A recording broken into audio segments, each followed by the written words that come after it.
Hello, Susan Yaki here, and I am super excited about being here with you today and looking forward to sharing with you why I think willpower is bullshit.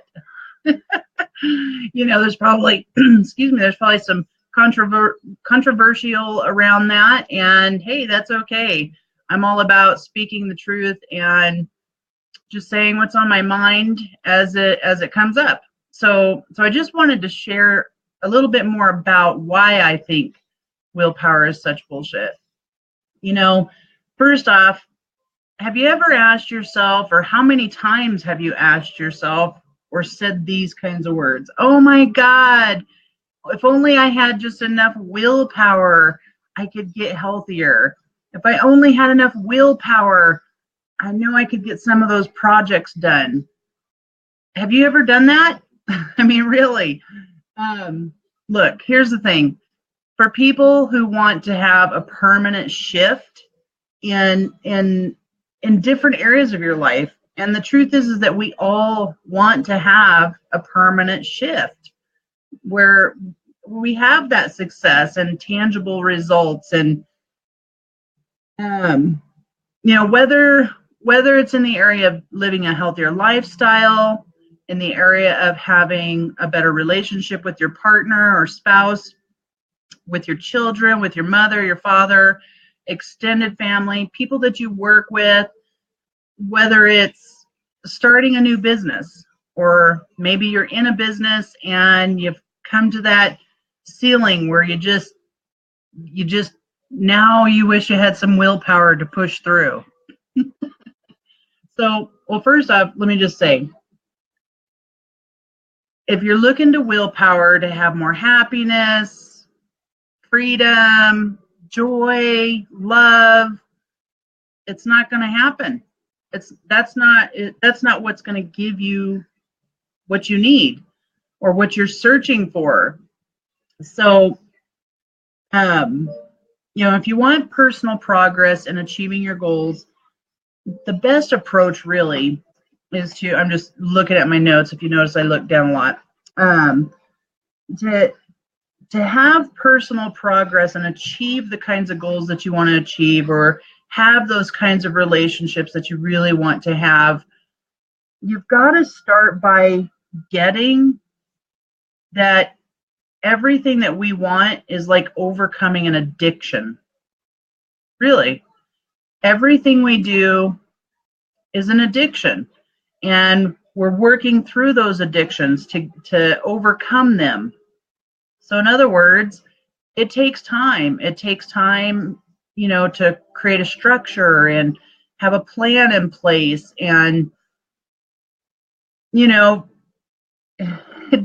got to, first off, let go of this notion that you've got to have enough willpower to move forward in life. Otherwise, you're going to stay right where you're at. Willpower is for people, this is just a little quote here I wanted to share. Willpower is for people who are still uncertain about what they want to do in life. And that's by Helia. I really liked that quote, especially because I've been in a place of, where I wish I had more willpower. And when I saw that quote, that really related to me, because there was many years that I just was uncertain about what it was that I wanted in life. You'd probably see me working 2 or 3 jobs, or I'd be in a job where it'd last for maybe 2 years. I think I probably had lots of jobs where they lasted for about 2 years.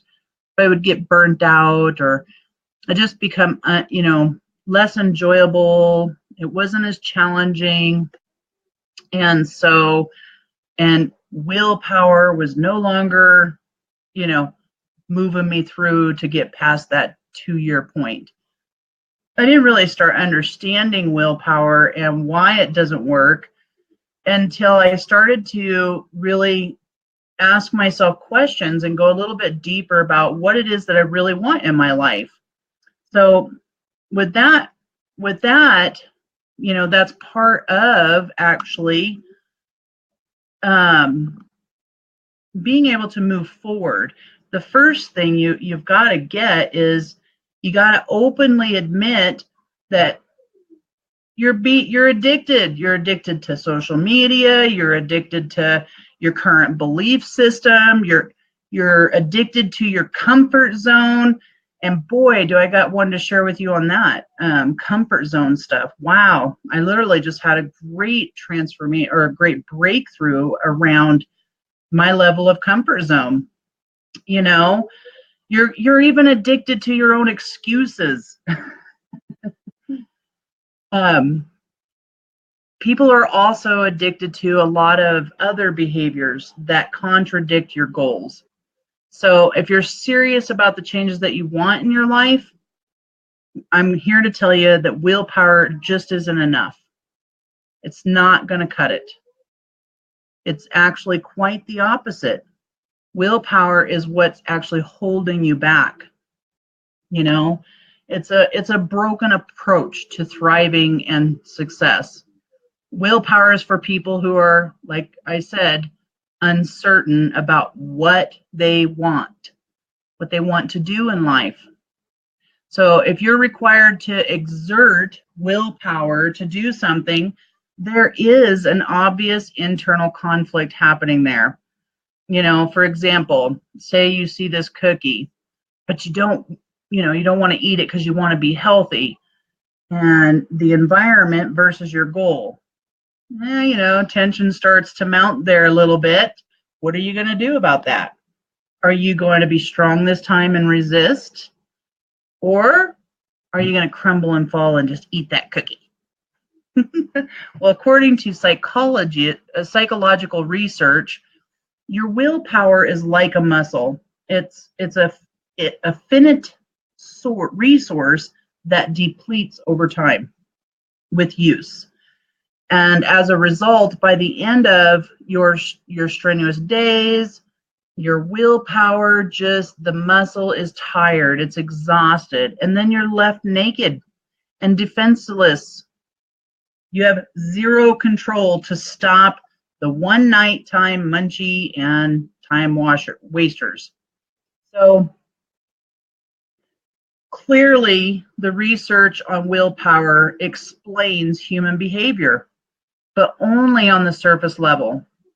The effects is what we're wanting to look at here. So the surface level, the effects, and then the very fact that willpower is required comes from two more fundamental sources. The causes. Let me just give you an example here. You don't know what you want and are thus internally conflicted. 2, you haven't committed to something and created conditions that facilitate your commitment. So another thing about that is sometimes what happens is we commit to something and we're doing it, right? We're excited, we're doing it, and then all of a sudden self-sabotage comes in, or procrastination starts stepping up there to the plate. And then you give up.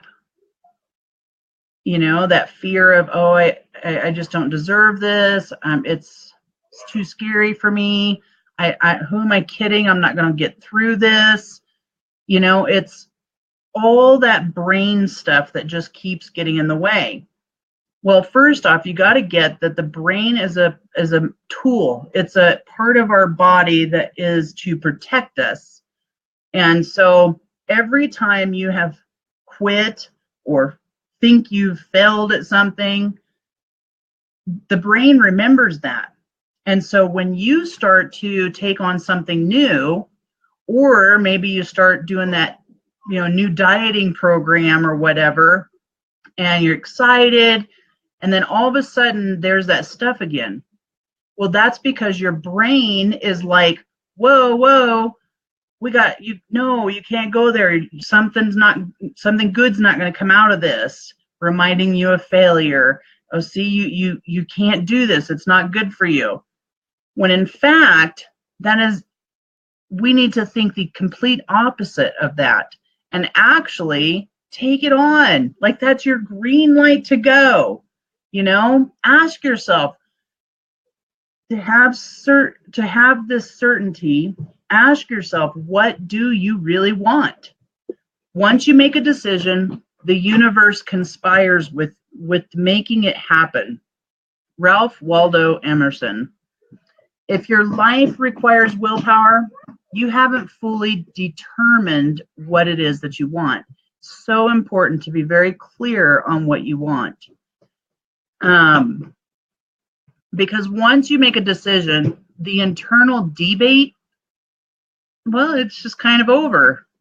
As Michael Jordan once said, once I made a decision, I never thought about it again. After you decide what you want, the decision is made. Thus, all future decisions regarding that matter have also been made. No questions. So, are you serious about this, or are you just talking about it? That's two questions to think about. Am I serious about this, or am I just talking about it? People talk all the time about their goals or talk about the things that they want to do in life, and they're still on the fence. And the reason why I know this is because I have several interested people who want to do my coaching program because they know that would actually help them move forward in achieving their goals by providing them with the structure, the skills, the mindset work, and but they're still on the fence about it. So the question is, or have you decided? Until you decide, you will be required to use willpower. And I don't know, look at your life and where has it required your willpower and how has it served you?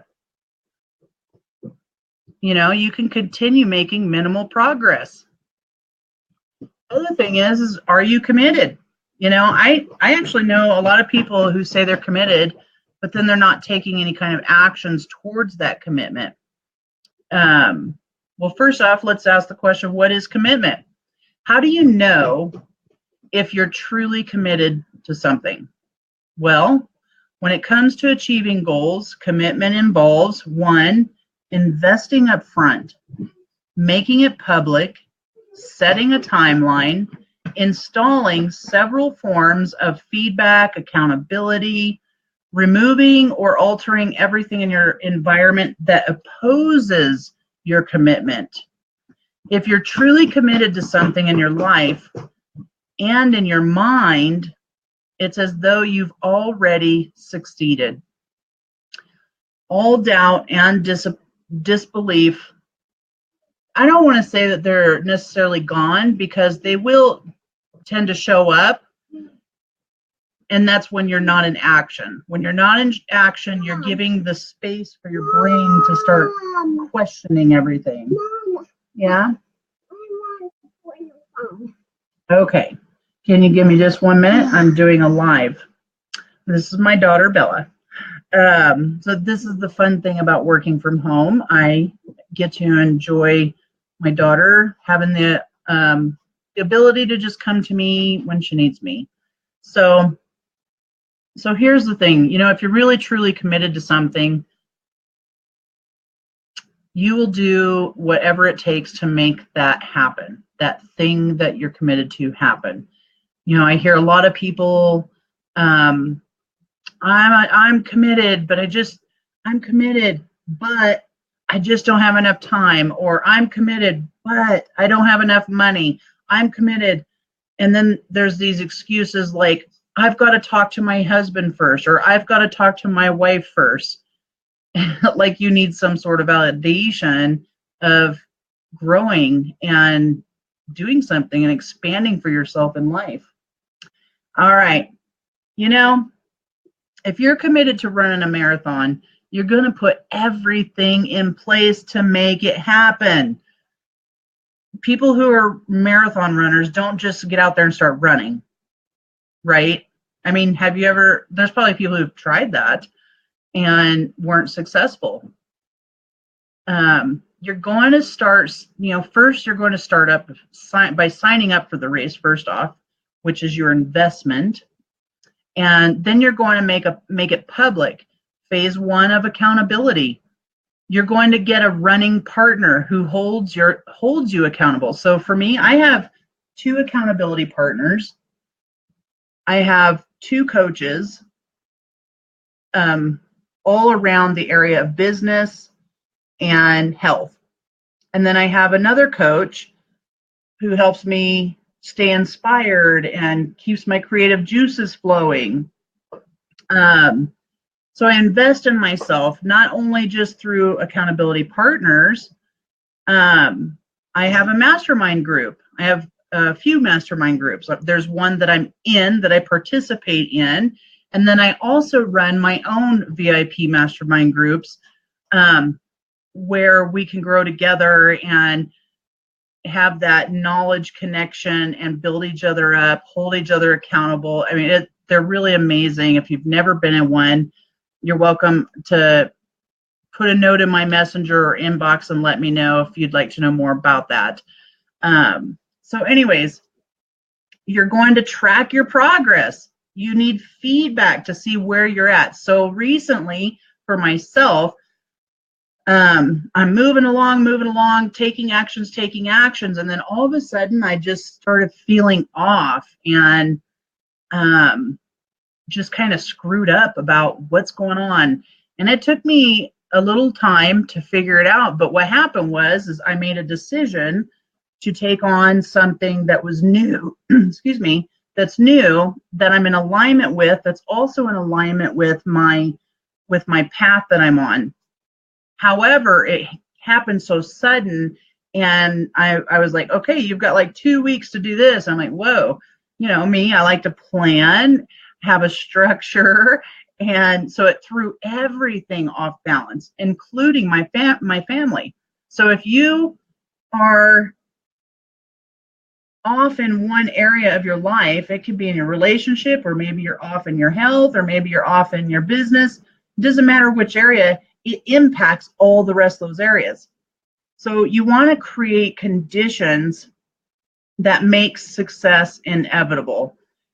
Know exactly what those things are. They're going to pop up in your life that get in your way. You know what they are. Write them down. And what could you do differently when those things show up?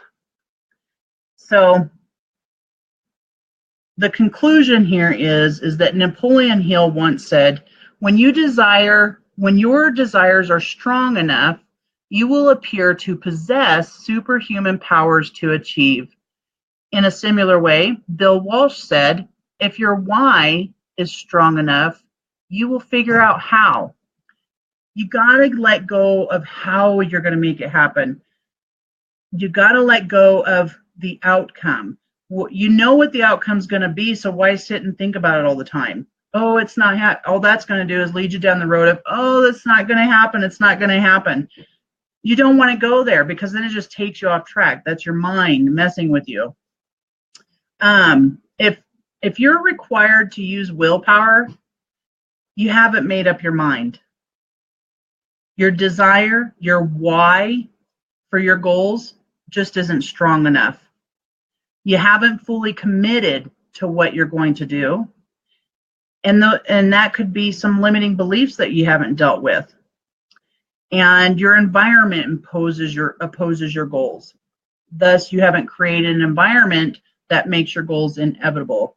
Look at who you hang out with. Are they people that inspire you, uplift you, don't let you stay and wallow in your crap when it's happening? Or are they people who are always constantly lifting you up and reminding you how amazing you are? And that's just one environment. You have your environment of where you live.